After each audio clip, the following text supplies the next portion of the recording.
এর ফল বলতে আমরা সাধারণ বুঝি দুফলন্ত গাছ, যা সময়ে বা সিজনে ধরে না সেগুলি। আজকে ওই যে দেখতে পাচ্ছেন তাল গাছের, এখন তালের সিজন নয়, এটা অঘ্রাণ মাস। দেখুন দুফলন্ত তাল গাছ, এই যে তাল ধরেছে কত সুন্দর। এটা দুফলন্ত গাছ, দুফলন্ত তাল গাছ। এবার প্রশ্ন, এই তাল কি পাকবে, মিষ্টি হবে, এই নিয়ে একটা ধোঁয়াশা থেকে যায় আমাদের মনে।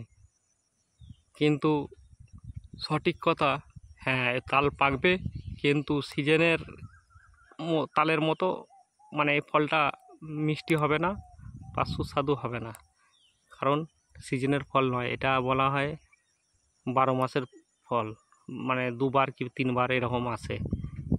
এইটি পুরো ভিন্ন জাত। এই গাছগুলি এখানে হয়েছে, বানে খাল আছে পাশে, সেই খাল থেকে ভেসে আসা বীজ থেকে এই তাল